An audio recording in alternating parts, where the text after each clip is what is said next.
Pernahkah kamu berpikir bahwa ketakutan yang membuatmu terhenti mungkin sebenarnya bukan milikmu? Kedengarannya aneh, bukan? Tapi bagaimana jika aku katakan bahwa ketakutan itu bukanlah sesuatu yang kamu bawa sejak lahir, melainkan ditanamkan di dalam dirimu seperti sebuah virus, dan dengan metode yang tepat bisa dihapus hanya dalam beberapa menit? Kebanyakan orang hidup dan meninggal tanpa pernah memahami hal ini. Yang lebih buruk, mereka terus mengambil keputusan berdasarkan keraguan, kecemasan, dan sabotase diri. Tanpa sadar mereka sedang memberi makan akar masalah itu setiap hari. Hari ini, aku akan menunjukkan bagaimana membalikkan keadaan ini hanya dalam waktu 5 menit. Dan ini bukanlah keajaiban. Ini adalah ilmu tentang pikiran. Ini adalah pemahaman. Ketakutan yang kamu rasakan saat berpikir untuk meninggalkan pekerjaan, berinvestasi pada sesuatu yang baru, atau bahkan mengungkapkan apa yang benar-benar kamu pikirkan, itu bukan milikmu. Itu diajarkan padamu, ditanamkan secara halus dan berulang-ulang sehingga sekarang terasa alami. Tapi sebenarnya tidak. Itu adalah sesuatu yang dipelajari, dan yang dipelajari bisa juga dilupakan. Ketakutan sebenarnya lahir dari ketidaktahuan. Dan ketika aku bilang ketidaktahuan, aku tidak berbicara soal kurangnya kecerdasan, tapi ketiadaan pemahaman. Kebanyakan orang takut bukan karena situasinya berbahaya, tapi karena mereka tidak mengerti apa yang sedang terjadi dan bagaimana pikiran mereka bekerja dalam proses itu. Dan ketika kita tidak mengerti sesuatu, otak melakukan apa yang sudah diprogramkan untuk dilakukan, melindungi. Bagaimana caranya? Dengan menciptakan skenario negatif, mengingat kegagalan masa lalu, membesar-besarkan rasa sakit yang bahkan belum terjadi. Pernahkah kamu memperhatikan bagaimana pikiranmu secara otomatis mulai membuat daftar semua kemungkinan yang bisa salah? Bagaimana jika aku gagal? Bagaimana jika aku kehilangan uang? Bagaimana jika aku menyesal? Bagaimana jika telah menjadi penghalang terbesar mimpi-mimpi? Aku juga pernah mengalami itu. Saat aku bekerja di pemadam kebakaran Toronto, hidupku terlihat baik di mata orang lain. Stabil, aman, dan dapat diprediksi. Tapi di dalam, ada sesuatu yang menggerogotiku. Rasanya seperti aku menyia-nyiakan hidupku. Aku punya mimpi, ide, keinginan, tapi juga ketakutan besar. Takut meninggalkan zona nyaman, takut dihakimi, takut gagal, dan tidak ada yang meninggalkan pekerjaan itu. Seolah ada kode diam-diam yang mengikat pada ketakutan. Yang membuat perbedaan bagiku bukan keberanian, tapi kejelasan. Aku duduk bersama seorang mentor, dan mengerti apa yang terjadi di dalam pikiranku. Dia menunjukkan bahwa ketakutan bukanlah tanda bahwa aku salah. Itu tanda bahwa aku dipanggil untuk berkembang. Saat kamu mengerti ini, ketakutan berubah warna. Ia berhenti menjadi monster dan menjadi utusan. Dan ini sesuatu yang hampir tidak pernah diberitahu orang. Ketakutan dibentuk melalui pengulangan. Jika kamu mendengar 1000 kali bahwa hidup dari seni itu tidak mungkin, atau semua pengusaha bangkrut, atau uang itu sulit didapatkan, itu langsung masuk ke alam bawah sadarmu.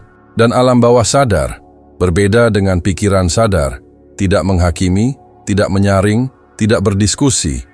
Ia hanya menerima dan mengubahnya menjadi pola perilaku. Hasilnya, kamu menyabotase dirimu sendiri tanpa sadar. Kamu mulai menghindari risiko, meragukan peluang, bersembunyi dari keputusan, dan kamu bilang pada dirimu sendiri bahwa kamu sedang berhati-hati. Padahal sebenarnya kamu sedang diprogram. Lihat sekelilingmu. Berapa banyak orang yang kamu kenal yang punya bakat luar biasa, ide-ide jenius, tapi tetap bertahan di pekerjaan yang mereka benci, dalam hubungan yang beracun, dengan utang yang terus bertambah. Itu bukan karena kurangnya kemampuan. Itu karena terlalu banyak ketakutan. Ketakutan yang diberi makan oleh ketidaktahuan. Tapi ada penawarnya, dan itu tidak rumit. Itu pemahaman. Ketika kamu mengerti bagaimana pikiranmu bekerja, ketika kamu sadar bahwa kamu bisa memilih apa yang akan dipikirkan, dirasakan, dan diulang, kamu mulai memprogram ulang sistem. Dan semuanya berubah. Itulah yang terjadi padaku. Saat aku menyadari bahwa ketakutan hanyalah cerminan dari kurangnya pemahamanku, aku mulai belajar. Aku tenggelam dalam buku-buku, seminar, dan mentor. Dan sedikit demi sedikit, duniaku mulai berubah. Bukan karena dunia itu sendiri berubah, tapi karena persepsiku baru. Aku menukar ketidaktahuan dengan pengetahuan. Dan pengetahuan yang diterapkan adalah kekuatan. Sekarang katakan padaku, berapa banyak keputusan dalam hidupmu yang kamu buat karena ketakutan, bukan karena keinginan sejati? Berapa kali kamu mengatakan tidak pada sesuatu yang sebenarnya kamu inginkan, hanya karena itu terlihat terlalu berisiko? Dan yang lebih menarik, berapa banyak dari hal-hal yang kamu takuti itu benar-benar terjadi?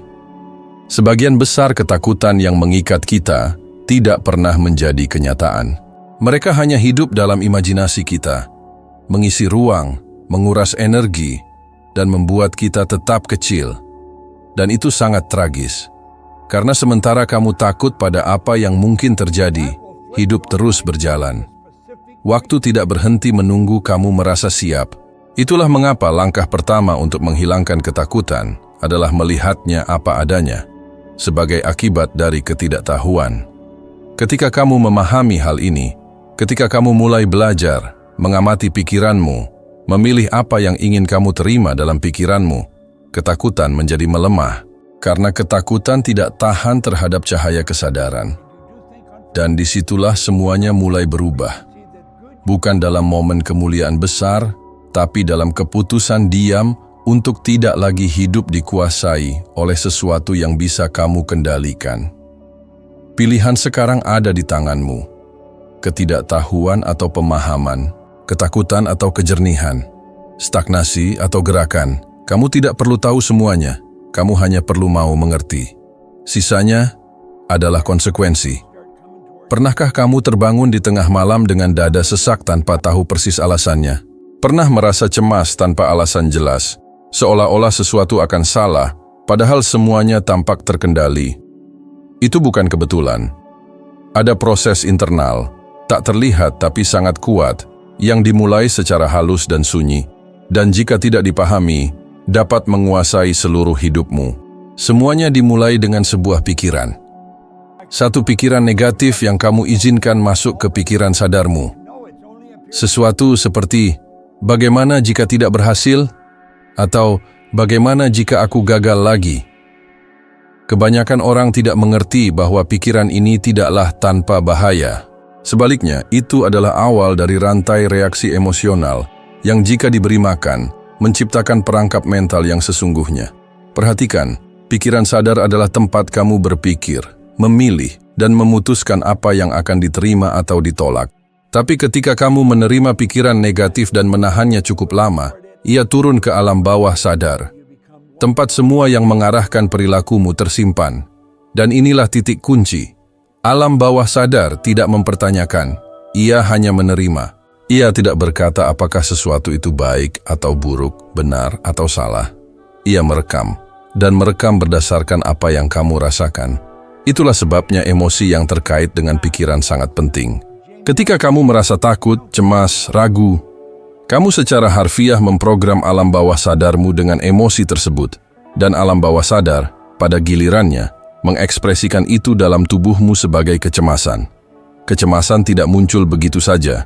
Ia adalah ekspresi fisik dari apa yang tercetak dalam pikiranmu. Dan kemudian terjadi apa yang saya lihat terjadi pada ribuan orang selama bertahun-tahun, dan yang juga saya alami. Alih-alih berhenti dan menyelidiki asal mula kecemasan itu, kamu mencoba mengalihkan perhatian, menyalakan televisi, makan sesuatu yang manis, membeli sesuatu secara online, atau mulai mengkritik diri sendiri dengan berkata bahwa kamu lemah, bahwa kamu tidak boleh merasakan itu. Yang sebenarnya kamu lakukan adalah menekan, mendorong kecemasan ke dalam, tapi energi emosional tidak hilang, ia menumpuk. Dan apa yang awalnya kecemasan menjadi beban diam yang terus-menerus kamu bawa tanpa sadar. Hingga suatu hari, beban itu berubah menjadi sesuatu yang lebih padat, lebih gelap, lebih dalam, depresi. Ini adalah urutan yang hampir tak disadari siapapun. Kekhawatiran menjadi keraguan, keraguan memupuk ketakutan, ketakutan berubah menjadi kecemasan, kecemasan yang ditekan menjadi depresi. Dan depresi, jika tidak ditangani dari akarnya, dapat muncul secara fisik dalam tubuh sebagai penyakit. Ada hubungan langsung antara pikiran, emosi, dan tubuh. Dan ini bukan teori. Ini sudah dibuktikan oleh ilmu pengetahuan. Studi dari Universitas Harvard telah menunjukkan bagaimana pikiran negatif dan stres kronis berhubungan langsung dengan penurunan kekebalan, peningkatan penyakit kardiovaskular, dan gangguan emosional. Yang paling membuat saya terkejut adalah melihat bagaimana banyak orang terperangkap dalam siklus ini tanpa menyadarinya. Mereka percaya ada yang salah dengan diri mereka. Mereka mengira mereka lemah, rapuh, atau patah. Namun masalahnya bukan terletak pada mereka. Masalahnya ada pada cara mereka diprogram untuk menghadapi apa yang mereka rasakan. Tidak ada yang mengajarkan bahwa pikiran adalah sebuah pilihan. Tidak ada yang mengajarkan bahwa siklus itu bisa dihentikan. Dan yang paling berbahaya adalah, semakin lama kamu berada dalam keadaan kecemasan yang ditekan itu, semakin jauh kamu dari kreativitasmu, kebahagiaanmu, kemampuanmu untuk bermimpi. Karena pikiran yang cemas hidup di masa depan dan hidup dengan buruk. Ia membayangkan hal terburuk, memproyeksikan kegagalan, menciptakan hambatan yang sebenarnya belum ada.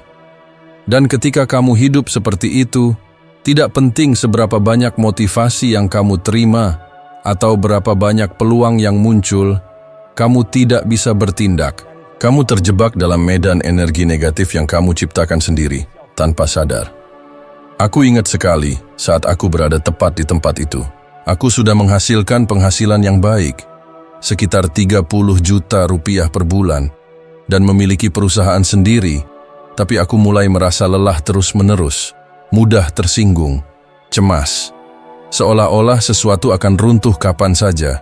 Baru ketika aku berhenti dan mengulas ulang seluruh proses pikiranku, aku sadar, aku setiap hari memberi makan kekhawatiran diam-diam. Tanpa sadar aku bertanya-tanya apakah semua ini terlalu baik untuk bertahan lama. Dan keraguan kecil, halus itu menciptakan ketegangan emosional yang berubah menjadi kelelahan fisik. Saat aku menyadarinya, rasanya seperti menyalakan lampu di ruangan gelap. Dan saat itu, semuanya mulai berubah lagi. Kamu harus mengerti, ini bukan soal menghilangkan emosi. Ini soal memahami asal-usulnya. Ini soal memilih apa yang akan kamu pikirkan, memilih apa yang akan kamu rasakan, memilih apa yang akan kamu ulangi saat kamu mengambil kembali kendali atas pikiran sadar dan mulai memprogram bawah sadarmu secara sengaja, semuanya berubah. Kamu berhenti menjadi korban dari pikiran otomatis dan menjadi pencipta pengalamanmu. Kecemasan bukanlah masalahnya, itu adalah gejalanya. Masalahnya terletak pada apa yang kamu percayai sebagai kebenaran dan yang kamu ulangi secara emosional hari demi hari. Tapi kabar baiknya adalah hal itu bisa ditulis ulang dan semuanya dimulai dengan sebuah pikiran baru.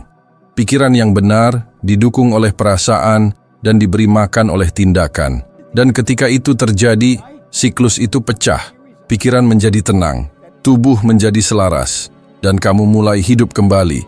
Yang sedikit orang pahami adalah bahwa ketakutan, ketika tidak dipahami atau dihadapi, mulai menggerogoti struktur internal manusia.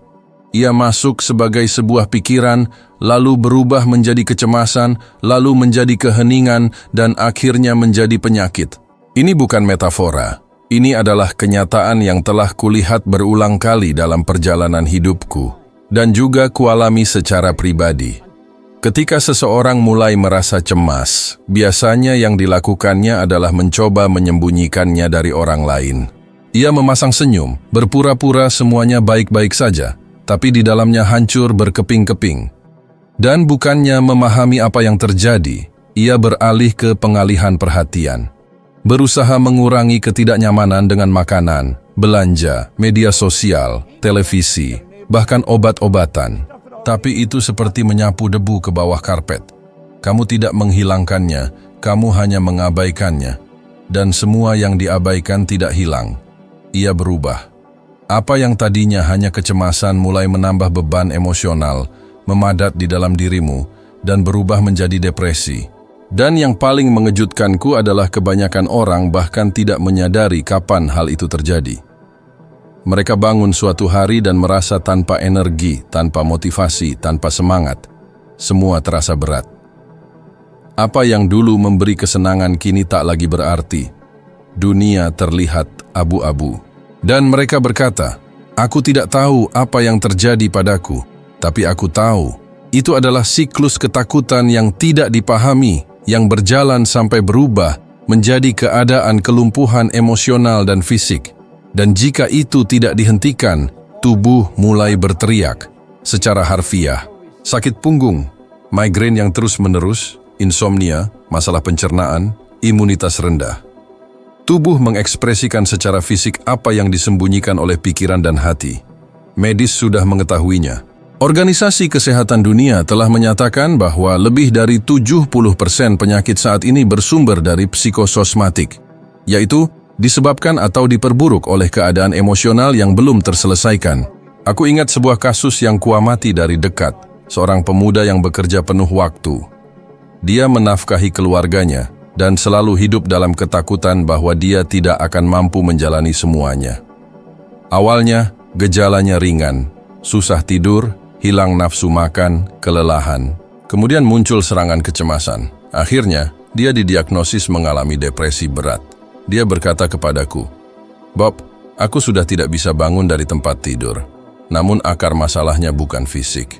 Itu adalah ketakutan lama yang tak terselesaikan, yang tumbuh diam-diam hingga menjadi tak tertahankan." Seiring waktu, dia memahami bahwa dia perlu mengubah cara memberi makan pikirannya. Dia mulai belajar, menerapkan, dan mengubah rutinitas mentalnya. Itu adalah sebuah proses, tapi dia berhasil keluar dari lubang itu.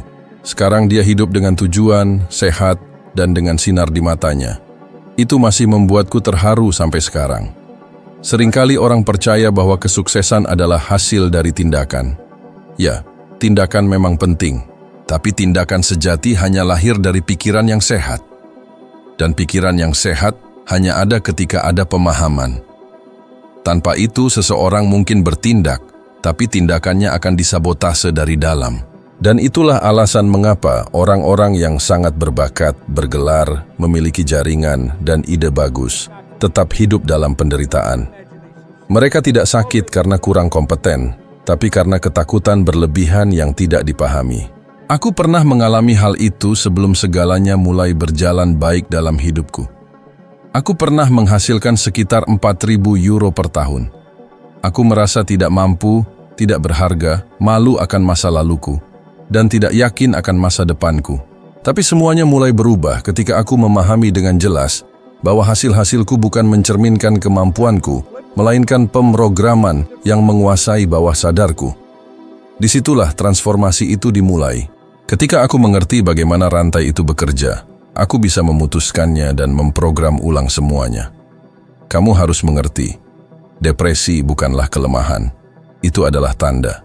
Sebuah panggilan bantuan dari dalam dirimu. Jangan abaikan itu.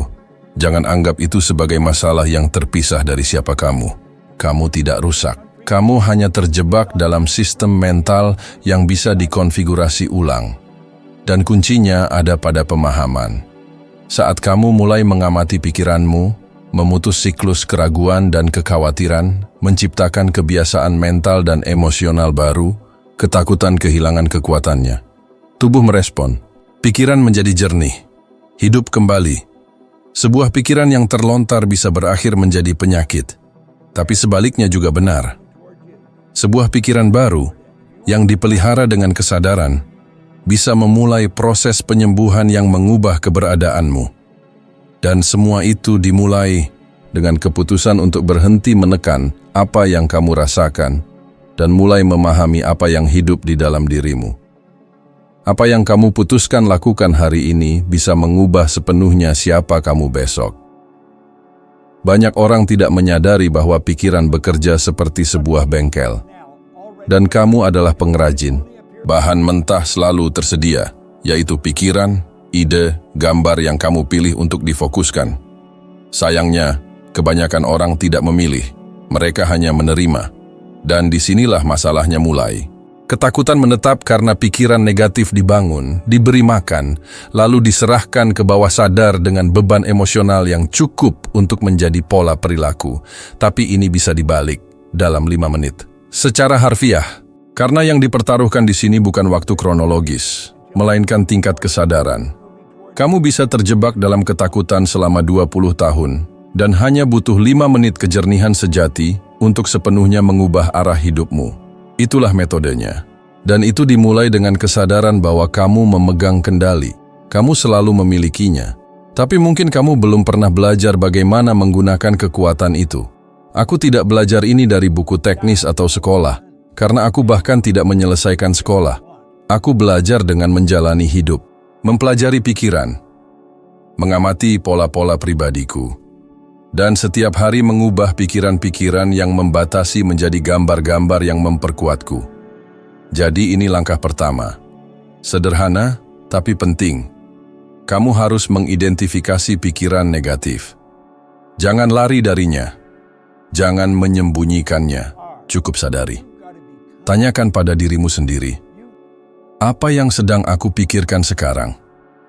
Dan yang lebih penting, apa yang membuat pikiranku ini rasakan? Jeda sederhana ini memutuskan autopilot. Dan pada saat itu, kamu mengambil kembali kekuatanmu. Langkah kedua adalah bertanya, dari mana ini berasal? Apakah ketakutan ini benar-benar milikku? Atau sesuatu yang aku dengar saat masih kecil? Apakah ini sesuatu yang seseorang katakan padaku ketika aku gagal terakhir kali? Karena, lihatlah, sebuah pikiran hanya memiliki kekuatan saat kamu percaya bahwa itu benar. Dan kebanyakan dari mereka tidak benar. Mereka adalah kenangan emosional yang salah diartikan yang telah kamu bawa selama bertahun-tahun. Langkah ketiga adalah menggantinya. Kamu mengambil pikiran itu dan secara sadar membangun yang baru. Sesuatu yang ingin kamu percayai, sesuatu yang mengangkatmu, dan kamu mengucapkannya dengan suara keras, dengan jelas, penuh perasaan, tidak berguna mengulanginya seperti robot. Kamu harus merasakannya, karena perasaanlah yang merekam informasi ke dalam alam bawah sadar. Selanjutnya adalah visualisasi, dan ini sangat kuat. Kamu menutup mata dan melihat dirimu menjalani gagasan baru itu. Melihat dirimu bertindak dengan keberanian. Melihat dirimu berbicara dengan percaya diri. Melihat dirimu menghasilkan uang dengan apa yang kamu cintai, tinggal di tempat yang kamu inginkan, sehat, memiliki hubungan yang sehat, damai, dan kamu melakukannya seolah-olah itu sudah nyata, karena otak tidak membedakan apa yang dialami dan apa yang dibayangkan dengan emosi yang cukup. Ilmu pengetahuan sudah membuktikannya. Sebuah studi dari Universitas Harvard menunjukkan bahwa para atlet yang hanya membayangkan latihan mereka dengan intensitas emosional mengaktifkan hampir sirkuit otak yang sama dengan mereka yang melakukan latihan secara fisik. Sekarang bayangkan apa yang terjadi ketika kamu melakukan ini dengan tujuanmu, ketakutanmu, keyakinanmu. Dan akhirnya, ulangi proses ini. 5 menit setiap hari, sebelum tidur, atau saat bangun tidur, atau keduanya, dengan fokus, dengan niat, dengan kebenaran, karena apa yang diulang dengan perasaan berubah menjadi keyakinan, dan keyakinan baru mengubah segalanya. Aku sudah melihat ini terjadi pada orang biasa yang belum pernah belajar apapun tentang ini sebelumnya. Contoh yang selalu membuatku terkagum adalah Oprah Winfrey. Dia lahir dalam kemiskinan yang ekstrim, mengalami pelecehan, ditolak berkali-kali. Tapi sejak dini dia belajar untuk memvisualisasikan, mengulang pada dirinya sendiri bahwa dia layak, mampu, pantas, dan dia menerapkannya setiap hari. Dia sendiri pernah mengatakan bahwa dia menggunakan afirmasi bahkan sebelum tahu apa itu. Dia berkata pada dirinya sendiri, "Aku diciptakan untuk sesuatu yang lebih besar," dan itu terjadi. Hari ini, dia adalah salah satu wanita paling berpengaruh di dunia. Itu bukan keberuntungan. Itu adalah niat. Itu adalah metode. Itu adalah kesadaran. Dan kamu juga bisa melakukan hal yang sama. Mungkin kamu tidak ingin menjadi selebritas atau membangun sebuah kerajaan, tapi kamu ingin damai. Kamu ingin aman. Kamu ingin membebaskan diri dari penjara batin yang menghalangimu untuk hidup sepenuhnya. Dan itu tidak terjadi dari luar ke dalam. Itu terjadi di dalam pikiranmu, di dalam 5 menit pilihanmu. Oleh karena itu aku menantangmu. Ambil 5 menit dari harimu selama 7 hari berturut-turut dan terapkan metode ini. Kenali pikiran negatif, pertanyakan asalnya, gantikan dengan gagasan baru, visualisasikan dengan perasaan, dan ulangi. Lakukan dengan tulus, dengan kesadaran, dengan pengabdian, dan pada akhir minggu, perhatikan bagaimana perasaanmu, perhatikan bagaimana reaksimu, perhatikan apa yang berubah, dan jika tidak berubah, lakukan selama 7 hari lagi, dan kemudian 7 hari lagi, sampai itu menjadi alami, sampai kamu tidak perlu lagi berjuang melawan ketakutan, karena ketakutan itu tidak akan menemukan tempat untuk tinggal di dalam dirimu. Itulah perbedaan antara hidup dengan bereaksi dan hidup dengan mencipta. Dan pilihan ini tidak bisa dibuat orang lain untukmu. Tapi jika kamu memilih, ketakutan yang dulu tampak seperti raksasa itu akan menjadi hanya gema jauh dari siapa kamu dulu, dan bukan lagi siapa kamu sekarang. Hal terpenting dari semua yang kamu dengar sampai saat ini adalah bahwa kamu punya pilihan. Tidak peduli sebesar apa ketakutan itu, sedalam apa keraguan itu, atau berapa lama kamu sudah hidup dalam keadaan beku. Kapan saja, bahkan sekarang, kamu bisa memutuskan untuk keluar dari keadaan lumpuh itu dan kembali ke keadaan mencipta. Kamu bisa mengambil kendali kembali atas pikiranmu, pemikiranmu, perasaanmu, dan hidupmu. Ini bukan teori, ini praktik. Dan itu hanya tergantung padamu. Jika konten ini membuatmu merenung, berarti kamu siap untuk naik satu tangga lagi. Video berikut yang muncul di layar kamu akan membawamu lebih dalam lagi dalam perjalanan kesadaran ini, agar kamu menjadi 1% lebih baik daripada sekarang. Dan 1% itu, bila diulang setiap hari, akan mengubah hidupmu sepenuhnya. Terima kasih telah berada di sini bersamaku. Aku menunggumu di video berikutnya. Mari kita lakukan bersama-sama.